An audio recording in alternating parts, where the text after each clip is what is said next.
Hello. Thank you for joining me on a frigid Chicago morning. Thank you. Yes. Thank you, Brenda, for the introduction. Thank you, Allison Cuddy, for the invitation. And thank you to all the CHF staff for your support in pulling together this event. Picture freedom. My talk today is based on my book, Picture Freedom, Remaking Black Visuality in the Early 19th Century. This project is about the way in which Black freedom enters the cultural imaginary at the end of the 18th century and going into the early 19th century. My research question was really inspired by the abundance of illustrations about Black people created out of hostility while slavery was still going on, and sort of the dearth of images about Black people, I guess you could say, framing them in more positive or flattering lights before the production of the camera. So before the camera is produced in 1840, there's an extensive array of illustrations about Black people that are less flattering in tone, and I'll share some of those. And while there's so few images representing African Americans in positive framing, even as we know emancipation is burgeoning, beginning with 1780, there's an extensive representation of hostile graphics on African Americans that circulate at the same time. So Picture Freedom started with this question: how does this happen? How is it the case that the archive representing African Americans at the turn of the 19th century is so limited, despite what we know about how extensive and growing communities of free African Americans were at this same time? So my question was, how do we picture freedom, essentially before the camera emerges? One of the central arguments I make in the book is that slavery involved a visual culture that doesn't just disappear once slavery is abolished late in the 19th century and once African Americans sort of gain rights, gain citizenship, so on and so forth. The way of life that is slavery included a visual culture, and that visual culture endures throughout the period of abolition and emancipation, and as I'll share with you today, later into the period. In the book, I talk about an array of 19th century images. So I talk about abolitionist images, such as this picture of a wedding purse carried by the activist Angela Grimke. So at her wedding, she stands up and has what's called an activist marriage, marrying another abolitionist, and she wears Abolitionist Iconography, which I talk about extensively in the book. It's a depiction of a weeping slave. Abolitionists, people who were in support of ending slavery, sort of lived with lots of depictions of slavery in their everyday lives. Anti-slavery sugar bowls, pillows, blankets, so on and so forth. And I talk a lot about this material in the book. I also talk about the architectural impact of abolition, right? So this is a picture of the first Black church built in Philadelphia, which is still standing, Mother Bethel AME. Illustrations about the architectural impact of abolition showed free African Americans developing a community that would sort of overrun the white community and sort of take up physical space away from whites in Philadelphia.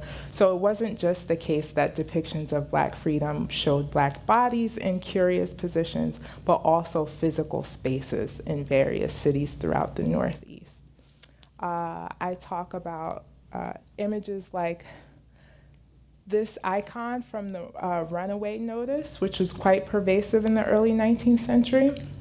And I ask, what does this image suggest we think of Black freedom, right? If you notice, it shows a figure on the run, seeming to escape slavery, having perhaps carried what few belongings he might have. And I argue it sets up this way of thinking of Black freedom as a theft, right, as something ill-begotten, because this is a criminalizing image. It's a person on the run, and it's asking the public to help recapture the individual. So I sort of begin with this idea that if Black freedom is ill-begotten, then how is it supposed to live in our visual culture moving forward? I also talk extensively about illustrations by and about free Blacks at the turn of the 19th century, but there are much fewer. So this lower image of Elizabeth Mumbet Freedom, she's one of the first people to sue for her freedom in the state of Massachusetts, and she wins. But again, it's before the camera, so these illustrations are very few in the archive, and they required people having access to the opportunity of portraiture, which Freeman was able to find access to. There's much more illustrations, such as the seemingly benign depiction of fuchsia flowers, created by a community of free Black women in Philadelphia. And so I use illustrations, early artworks by free African Americans to sort of think through what is the visual culture at large, how are African Americans thinking of themselves as free, what are the ways in which slavery constrains the kinds of depictions they can make about themselves. I think in this archive, using what's available, what graphic material exists, I find a way to think about visual culture at the turn of the 19th century as one in which slavery persists. As part of a hostile graphic culture, there's an abundant willingness to depict Black bodies, both by sympathizers, right? Abolitionists willing to reproduce suffering Black bodies on wedding purses, on sugar bowls, on everyday popular items in newspapers. And at the same time, there's sort of a reluctance among free African Americans to depict Black bodies for public circulation. I struggled with this at first, but if you think about it, it sort of makes sense that there would be this sort of precious treatment of the Black body in art and representation of the period, because there's a need for balance against the kind of hostility and brutality that actual Black bodies are still facing throughout the 19th century, leading up to the Civil War and well after. I'm hearing some feedback.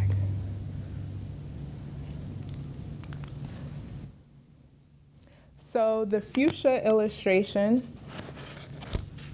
belongs to a community of free African Americans associated with this daguerreotype that I talk about in the book. And I spend a great deal of time trying to make clear that despite the limited visual archive, we know there are real people throughout the East Coast, predominantly in the North, that are not only creating illustrations, but they're studying art and producing art in their communities. They're studying literature. They are working and creating Black communities, and their visual representations are a part of that community. I would say these folks are almost obsessed with representation, right? They're worried about how they look to one another, they're worried about how they look to the federal government, and they're constantly making the case of worthiness for better treatment, for the end of slavery, for inclusion in the nation as it's being conceived at the time. And so I hold in counterbalance to one another these illustrations created by free African Americans, such as this butterfly image created by Sarah Mapps Douglas, which appeared in the Amy Matilda Cassie album in 1833, against hostile illustrations such as Edward William Clay's Back to Back, created in 1829. I like holding these two things together because I think they nicely tell a visual story about a kind of argument happening in popular culture at this time. The wings of the butterfly sort of juxtapose the wings on this dress and this sort of absurd nature of the illustration. And it's not just the case that the illustrations are in conversation with one another. It's also the case that Edward Clay was a Philadelphian, right along with Sarah Mapps Douglas. And because Douglas was a free-born, literate, and educated woman, She actually lived not far from Clay in Philadelphia and would have had access to the similar sorts of privileges that Clay had at the time, and specifically privileges such as education and a modicum of wealth. Now, of course, Clay wasn't subjected to the same kinds of discrimination and surveillance that Douglass would have. But I make the point to say that these people aren't strangers to one another. They're in the antebellum city together, navigating the ways in which race is changing the city, and their graphic illustrations help to tell that story. Clay goes on to create Life in Philadelphia, a really popular series of the time, where he creates many sorts of hostile depictions about the free African Americans in Philadelphia in particular. This story is part of a series of one of 14 lithographs printed together and packaged in brown paper. They're meant to be consumed together as a kind of cereal. Clay's illustrations positioned people of African descent as ill-prepared for the experience of liberty or autonomy. So Clay is a lawyer and a graphic artist, and he's contending with the ways in which Philadelphia is changing as its free Black community is growing, and his illustrations belie this hostility. Life in Philadelphia expressed distaste toward wealthy free Blacks by ridiculing their speech, their dress, and what Clay deemed as an unwarranted sense of self-importance among free communities. He's mad, right, that these people are establishing their own institutions like Mother Bethel Church, that they're educating their own children, that they're taking care of their poor.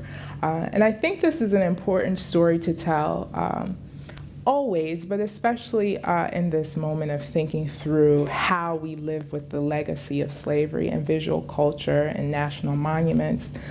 Particularly working in the South right now, there's this way in which questions about what to do about Silent Sam at the University of North Carolina, monuments on college campuses throughout the South can help underscore this misnomer that the visual legacy of slavery is a Southern legacy. But that's not the case, right? This is Philadelphia. This is north of the Mason-Dixon line.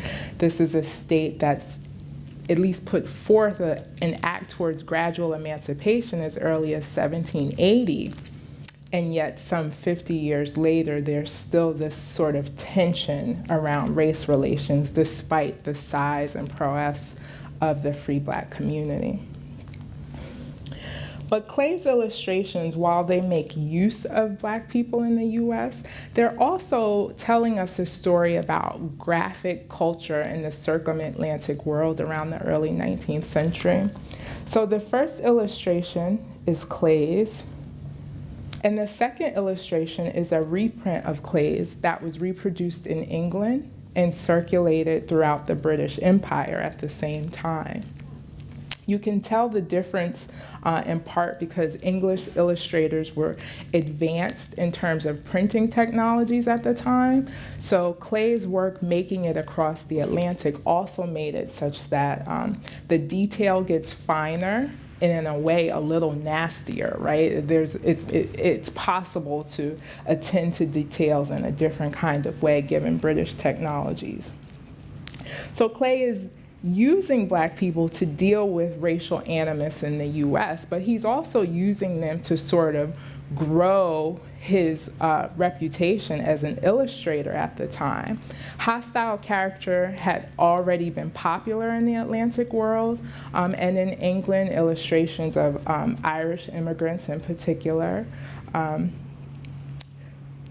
English illustrators had already been enjoying life in London since 1821, Tom and Jerry series about class in England. And French illustrators were creating satires of Turkish women as well. So while Clay's illustrations are about African Americans, they're also not about African Americans. They're about difference in nation and citizenship, a conversation that's happening throughout the Atlantic world.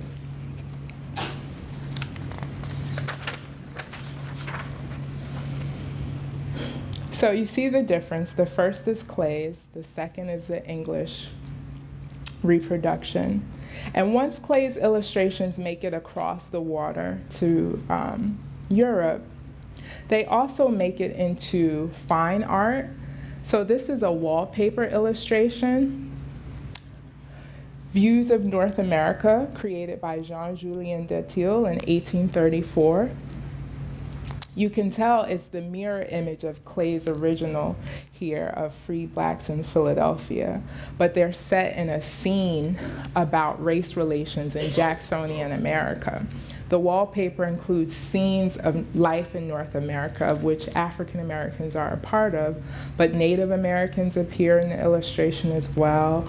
Various scenes of African Americans at the wharfs in New York, Virginia Natural Bridge, different scenes of actual life in the US, but this particular scene almost takes Clave's representation as news, right, is sort of an actual representation of African Americans and places them in a larger story about the US.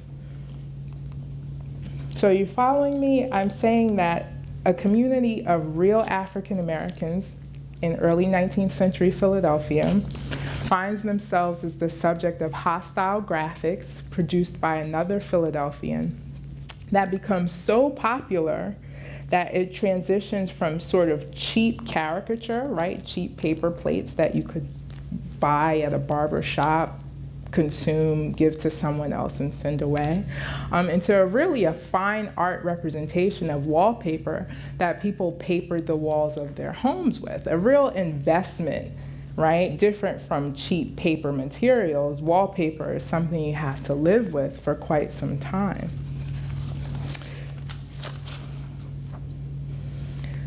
Zubair, the wallpaper company, really made these sort of scenic landscapes a central part of their business. Views of North America is one of many wallpapers that they sell, and you can see they sort of look like paintings, but they can cover any wall from floor to ceiling, so it's really large, not only to live with, but to sort of walk up to and examine the illustrations in them. The company makes a really big deal about how laborious the production of this wallpaper is. You can see here an example of it being printed. Each sheet is printed by hand with woodcut blocks. And Views in particular is reproduced using 32 different panels, 223 colors, and 1,690 hand-carved wood blocks to make this illustration. So there's a lot of work, from Clave's cheap design by hand with watercolor and woodcut printing to this massive wallpaper.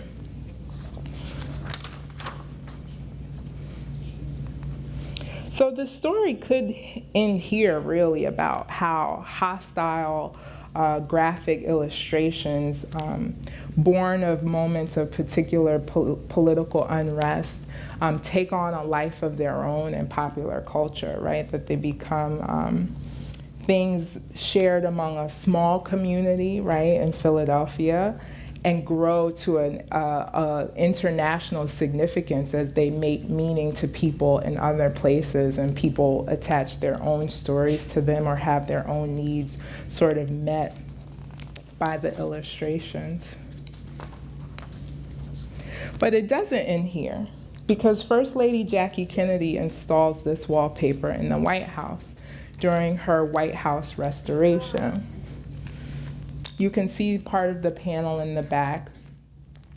Kennedy resurrected the paper as part of a really big project. This was sort of her First Lady project, restoring the White House. So if we think of more recently Michelle Obama's Let's Move, this is Kennedy's Let's Move, right? Highly publicized, highly orchestrated, covered in various media outlets. This was her work while Kennedy was sort of doing the work of president. And she placed the wallpaper in the diplomatic reception room of the White House, kind of the parlor of the home. And in the book, I make a big deal about parlors as living spaces, a sort of welcome room to a home in the 19th century. So the diplomatic reception room is a receiving room. It's the parlor of the White House. Kennedy made sure, or her press team made sure, that the restoration work that Kennedy was doing was covered in national news outlets of the time. Magazine coverage showed the First Lady as integral to the changes at the White House, both as an organizer and an architect. There are photos of the First Lady not just standing, being shot near the things she put up, but also her moving crates of furniture, hanging art, polishing silver, ways of really showing that she just didn't conceive of this project, but she did the work to find the material to have it installed in the White House. So this is the White House scene of views in the Kennedy White House. And the press coverage really shows how much work she went through to find the wallpaper, to excavate it, to have it applied, and just how much work and dedication it took to find views and have it installed in the White House. The interesting thing about Kennedy's work as First Lady and her work on the story of American history through material culture, which is what I argue in the book, that Kennedy's approach is sort of the First Lady's work on national policy by showing the nation is really concerned in history and legacy and race relations and sort of being a beacon in the world. While Kennedy is doing this work, and Life magazine and Time magazine are covering all the work it is to acquire relics and have them installed in the home, freedom rides are happening at the same time. And so there's an important work this graphic material does in the 20th century by sort of suppressing the other media coverage of African American life happening at the same time. These are mugshots of freedom riders arrested on May 24, 1961 in Jackson, Mississippi, as they arrived in Montgomery, Alabama. So Kennedy's story of her restoration runs exactly counter to the story of racial and civil unrest under President Kennedy. The White House restoration and the wallpaper in particular, I argue, are part of papering over, if you will, this sort of reality of continued racial unrest in the 20th century.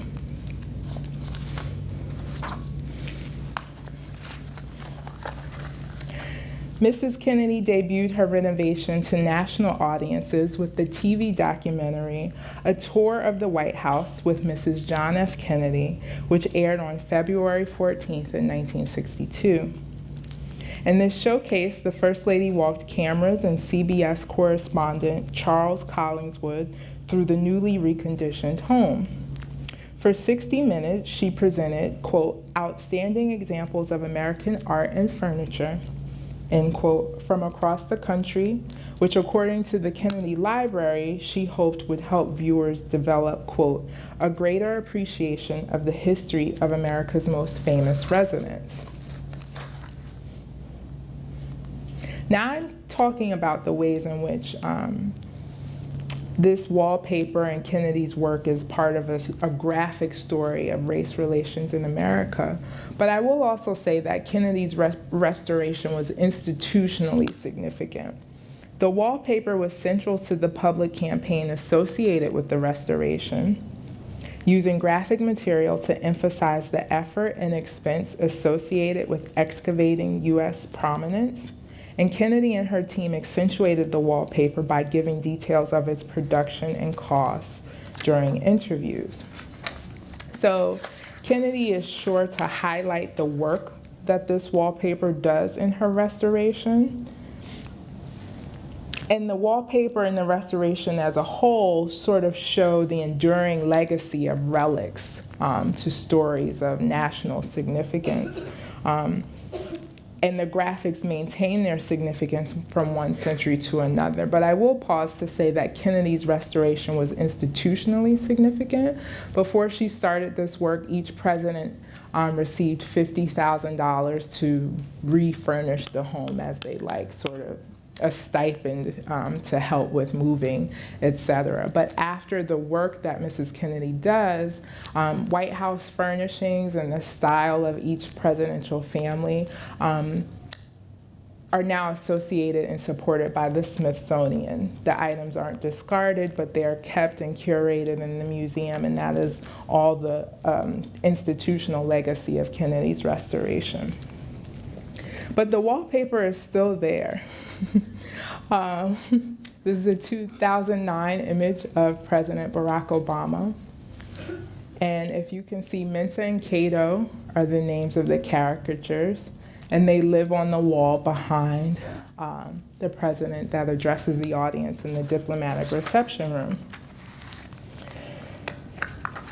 Now, at the time, there was a sort of postmodern feeling about this, that President Obama replaces views with a more powerful instance of a real black person, a real life black person in the White House. So not just these figures arrested on the wall, you know, stemming from a legacy of slavery and violence, but now an African American president. Even better than images painted on the wall, however, Obama made it possible to reimagine the advancement of African Americans to the White House, depicting black social progress as quintessential to US greatness. Here's another image of President Obama and First Lady Obama in the diplomatic reception room, oddly posed sort of to block or stand in for Minta and Cato. But as graphics continue over time and make themselves available to the other kinds of stories we may want to tell, the fact that views remains in the White House and now is the background to 45, we're also reminded of the violence and hostility of Jacksonian America that inspires the production of the original, right? That these aren't stemming from a kind of hope and change moment. These are stemming from racial animus.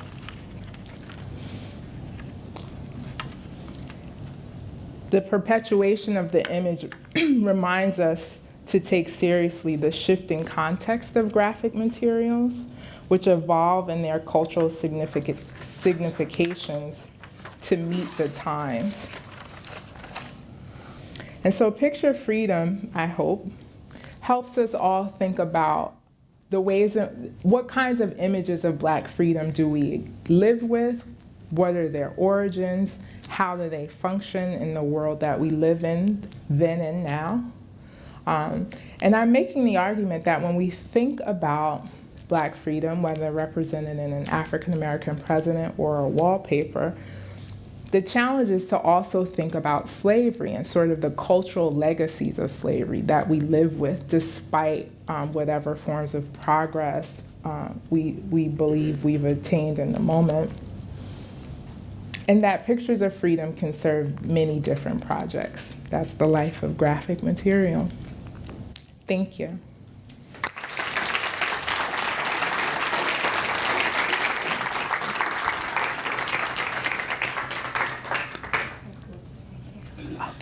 So we're going to begin our Q&A. We will be coming around with microphones, and please raise your hand and we will get to you. And please stand up when we get to you. Thank you.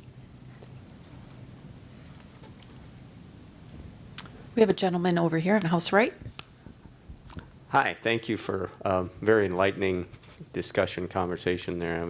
I haven't read your book, but I'm wondering, did you take this sort of depictions about African Americans past into the era of Jim Crow or the late 1880s, 90s, and further even to the 20th century? I mean, it seems as though you could have gone forward with that theme in many different ways. And did you do that? No, I didn't, because the sequel, it is the sequel, having to end somewhere. The book deals with roughly 50 years around the turn of the 19th century, and closes with an epilogue that is Obama and the White House, and sort of projects into the future that the dynamics I've talked about don't find themselves wrapped up easily with emancipation and abolition. But I think you're absolutely right, and it's something I'm grappling with in the second book. What are the ways in the 20th century these things show up? I think it's in various ways, the ways in which activists of the 20th century, who I showed their mugshots, wanted to look respectable, right? Even when they're protesting, they're in Sunday best clothing. I think that's a response to some of the things I'm talking about. I even think the Kennedy administration taking seriously the fact that having brutality, state violence shown on television was not the kind of legacy that the administration wanted to deal with. And so they really get responsive to civil rights activists when they have to contend with the mediation of anti-Black violence at the time. So yes, it continues, but it's not the subject of Picture Freedom. Thank you.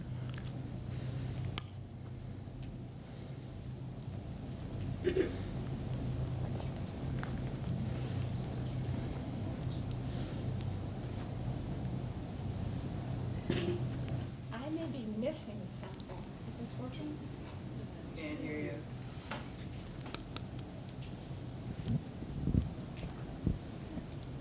Okay. Maybe I'm missing something, but it seems to me in the wallpaper, they look respectable.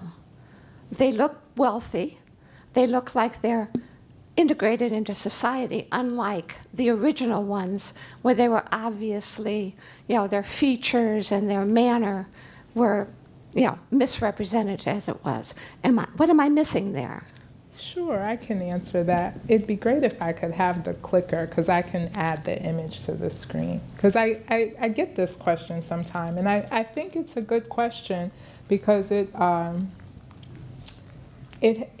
sort of reminds us that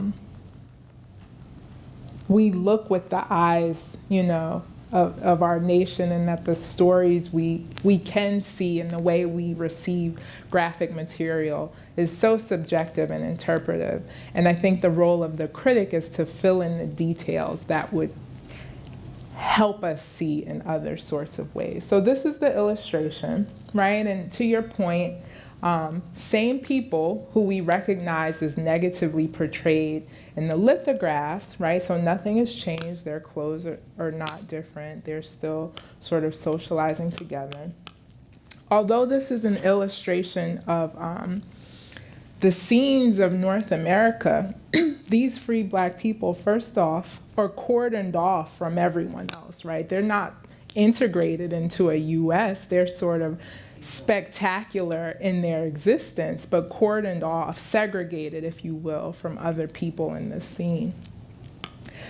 I marginalize them in this illustration, but if you see the onlookers in the park, they're looking at them. They're responding to them as an oddity of sort. They're not just sort of carrying on an existence, whether with them or not. They view them as visually other, right? They're looking at them, watching them from the sidelines. And I would say last but not least, I don't know about you, but a horse sort of riding up on me that close in the park is also a kind of assault, if you will, right? It's a confrontation.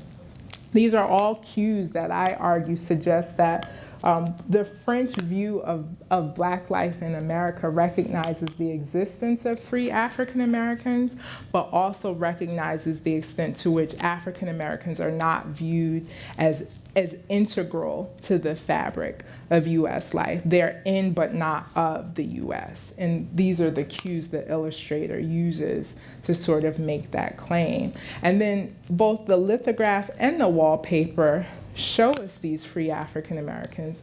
And I am very careful in the book to say that while there are free communities of literate, educated African Americans taking care of African Americans, they are by far the minority. I mean, slavery expands exponentially between 1830 and 1865. And so it's also a lie, if you will, right? Like even the wallpaper is a lie because it doesn't show African Americans in any other light, right? If it was sort of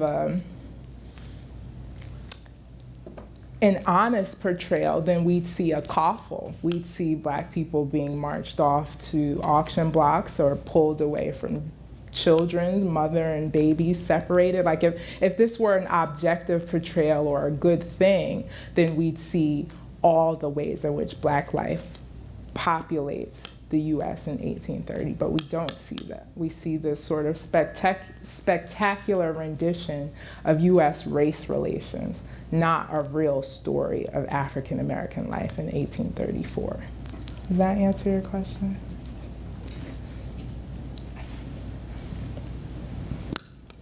So I'm hoping this isn't peripheral to your topic, but you started us out with these two juxtaposed images, the one that was the sort of nature illustration. So, and you described a bit, I understand the audience, and you described the packaging of the set of illustrations of the original. I can't help wondering about the audience for the other illustration, and there was the other one before that as well that was a nature illustration. Yeah, could you talk a little bit about who the audience and for those were? And Sure, these two, and so the audience for the sort of nature illustrations are these free African Americans I talk about in the book. They're using artistic manuals to learn painting and drawing. They're some of the first African Americans to use daguerreotype to take photographs, and those materials circulate within their communities. In particular, the material I talk about is called a friendship album. I theorize it as sort of Facebook in the 19th century. So a person receives a blank scrapbook as a gift, and she passed it around to her friends for inscriptions. They wrote poems, they painted flowers, they copied prose or copied illustrations and circulated them to one's community. It was a gift book of memories and tokens of sentiment from one's friends. And so the nature illustrations do circulate, but on a much smaller circuit than Clave's hostile images. Everyone can see Clave's stuff. Only other free African Americans or friends of free African Americans like William Lloyd Garrison can see the nature illustrations in the scrapbooks. we have a question over here. Hi. I'm wondering if you have seen any similarities or differences in how free Black people were portrayed in other societies that had histories of slavery, right? So in Cuba, Brazil, even South Africa, right, with apartheid? That's a great question. So in the second book I have started looking, I found a very extensive collection of similar wallpapers about Brazil. And so I've just started to look at that, but they're around the same time period. Different style in terms of one artist to the other, but same genre. You know, these sort of massive, expensive, fine art quality illustrations that pit people of African descent in native garb. The Brazilian example I'm looking at is much more frank about the existence of slavery than the illustration I shared here. But ironically, and this is something I'm grappling with, the way our eyes see fine art, it still doesn't ring as hostile as caricature, if that makes sense. So I know I'm looking at something not positive, but it's painting and it's brush strokes and it's such variety of color that there's something beautiful about this awful illustration, if you will. And so that's something I'm working through now. Hi, I wanted also to address how Clave's work was used in countries abroad, such as the UK and France, to promote colonialism and depict black bodies as dehumanizing and propaganda that it is okay to invade the African continent. So in the UK in particular, these items, the timing is different because, right, in the UK, abolition happens sooner, but colonialism is much more expansive. And so in the UK example, I find illustrations that ridicule specific people of African descent to sort of minimize their political cachet, if you will, right? So Sancho, a black man of letters in early 19th century London, finds himself directly mentioned by name in hostile illustrations. And so, yeah, I argue these things are part of a cultural project, if you will, in engineering that, to your point, makes it okay to continue practices of violence and subjugation. All right, thank you for the presentation. I had a question. How accepting were these images of blacks at the turn of the centuries among other blacks in the culture and different cultures in that time? Oh, that's a great question. They're not accepted at all. So they know they exist, and I would argue that's why African Americans are so emphatic about their representations, because they're aware of this graphic hostility and the ways in which it makes Black life harder than it already is, because it's a process, I argue, of learning to live with slavery even once it's abolished, that we still live with slavery's cultural impact even once it's illegal.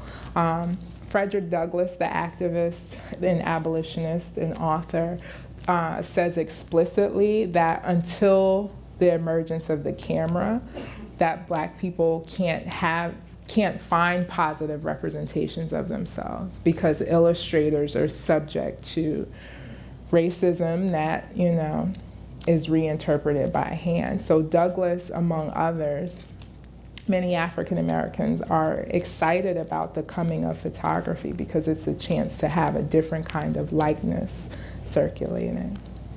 Thanks. Did we have a question in the front? Yes, we do. Hi. I'm an angry white woman. I don't know how many of you happen to see illustrations, what an excellent point, of our President Obama, some of the graphics.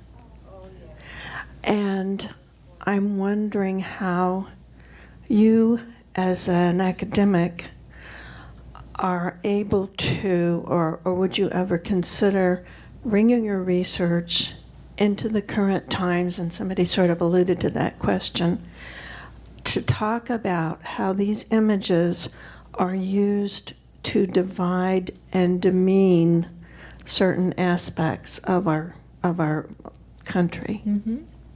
Yeah, so I have written about representations of candidate Obama. Some popular ones you might remember, the New York Post illustration of a police officer shooting a monkey, and there are cues that suggest this is candidate Obama, although I don't think it mentions him by name. But even highbrow print culture, the New Yorker cover illustration, do you remember this, of candidate Obama dressed in a hijab and First Lady Obama wearing an afro and an assault rifle, and they fist bump in the White House as the American flag burns in a fireplace. So these things are quite pervasive. I have talked a bit about them.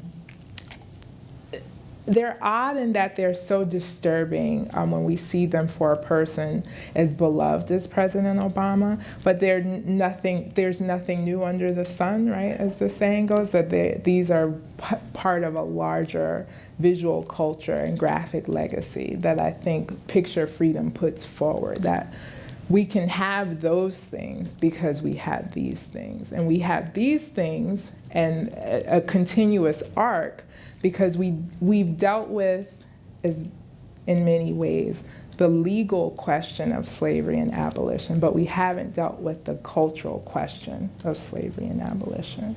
So we've made something illegal, but we've not dealt with the cultural ways of seeing and knowing that would have made all of that possible.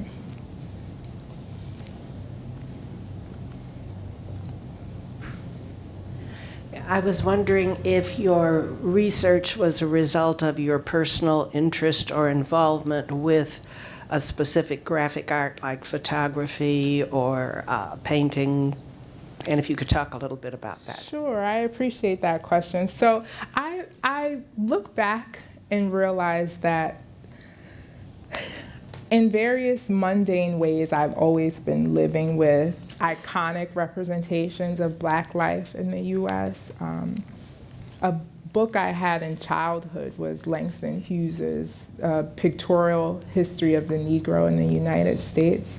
And so I've always been interested in photography, and I think a child of my era grew up with really spectacular portrayals of the civil rights movement on TV, sort of rehearsed every year, Eyes on the Prize, and these sort of documentary treatments of African Americans in the struggle for civil rights in the US.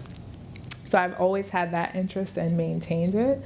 And then as I became a researcher, I think I was trying to square how abundant the archive of images in the 20th century and after photography is invented versus, like I mentioned earlier, the dearth of images in the 19th century, even though Black activism is extensive. It's why we get an abolition of slavery and the 14th Amendment and so on and so forth. So I think my work is about trying to make sense of what I could know in the everyday sense, that Black people constantly pushed for rights. They were represented, but they also used media venues to push for rights, and the ways in which academic entities and archives don't, as they are constructed, don't make it easy to know that in the scholarship and larger bodies of literature.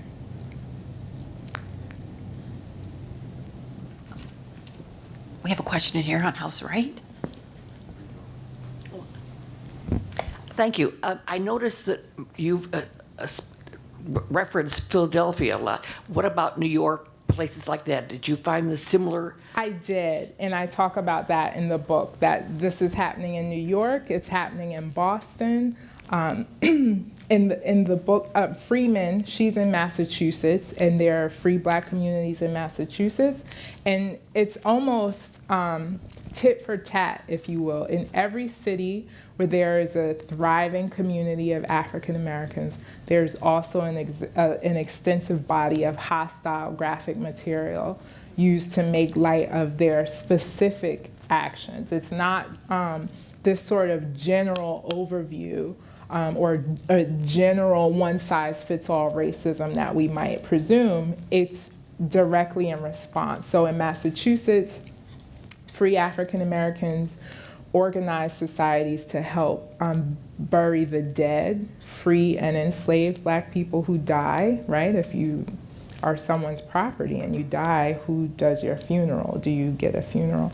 So part of Black activism was to make sure people have proper burials, and then hostile caricatures emerged to make fun of African American burial traditions. Or in 1808, with the close of the slave trade, free African Americans marched through the streets to celebrate the end of slavery. Hostile caricature emerges to make fun of abolition parades. So it happens in cities beyond Philadelphia, and it's always this sort of hand-holding, if you will, of Black activism and resistance to Black activism, all rendered in visual material. All right, this will be our last question. Just a reminder, we have a book signing following this. I'm sort of struck by your presentation and the sort of beauty and intrigue of it, but I'm sort of also astonished that there have been two reviews in the New York Times Arts section recently of an enormous exhibit of depictions of the Black diaspora in Brazil and also in Europe, and if you could comment on that. On what about, what are you asking me to comment? How do you see why this sort of large-scale interest in the depictions? And I sense from the reviews that both those large exhibits are, at least from the reviewer's viewpoint, extremely positive about the Black presence in Brazil particularly. Sure. Okay, I get it. Yeah, I think that question sort of gets at what I think is my intellectual project, if you will, and probably for many of us working in Black visual culture, that it's a two-pronged commitment, if you will. A sort of project of admiration, right? Learning how extensive Black representations are and can be, and then a project of revelation, using visual material to learn more about the world that we live in. I think people would say that we maybe put too much emphasis on seeing as a sense versus the other senses. And I could understand that the visual is quite compelling, but it's also often secondary to the written word. And so I think for people taking a renewed interest in graphic material and visual material are looking to photographs, paintings, and other things that perhaps we don't have any written information to support them, but now we trust that we can glean other information about culture and everyday life from the visual alone, even when there aren't words to support the visual text. Thank you.